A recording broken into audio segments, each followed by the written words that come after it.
I remember this Stone Cold helped too, because I don't know if you know this. They were going to cut me. They weren't going to bring me up. They were just going to say, thank you for your time. Goodbye. Oh, yeah. And JR, Cornette, Danny, and Stone Cold wrote a letter and said, bring him up. You're going to fire him. He's got 90 days. Bring him up and let him do dark matches. Maybe he'll think of something.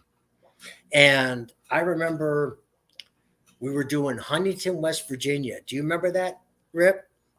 Huntington? When Russ McCullough was supposed to do a promo. Oh, yeah.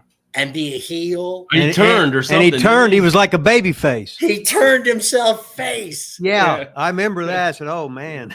Yeah. Cornette got so pissed. He took Russ out and he put me in Russ's place. Oh, really? So when Stone Cold came, I got to go out and give Stone Cold the business. And Stone at the Garden. Cold, at the Garden. Yeah.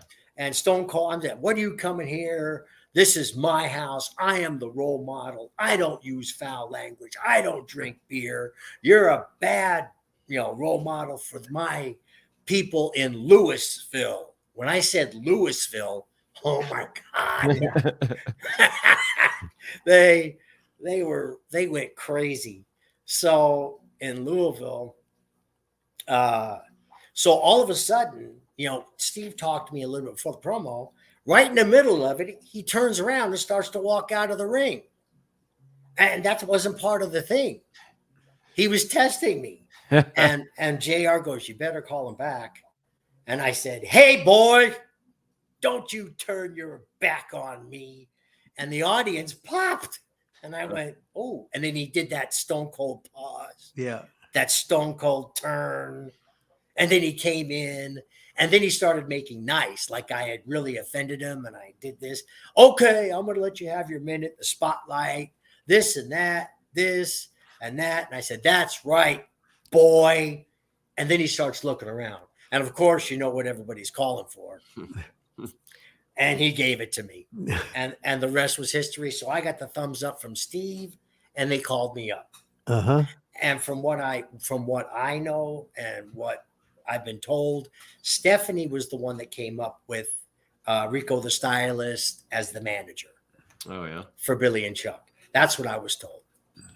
I mean, Rip, you've always said that. Like, if you're going to pay somebody to be in developmental for years and then cut them, give them a shot. You've said that, like. Yeah, you've wasted, if not, you've wasted 3 years of money and then you get nothing out of them. I'd go up there and shotgun every kind of character. They might catch on as something. They might end up being a referee. They might be, if they were a babyface, they could be a heel. They could be a manager, whatever. You just don't know. And you get somebody you were going to cut and they might end up getting a 20-year run because you figured out something that they could help the company with and there's no stress. They were going to cut Cena the same time they cut me. That was the old rapping on the plane story, or yeah, something. but they were going to cut Cena right after me. Yeah. And look how much they'd have lost if Vince would have followed through. I said, get ready, get ready, get ready. I got the dots on. I got the elbow ready, baby. We're going to see it. Let's do it right now.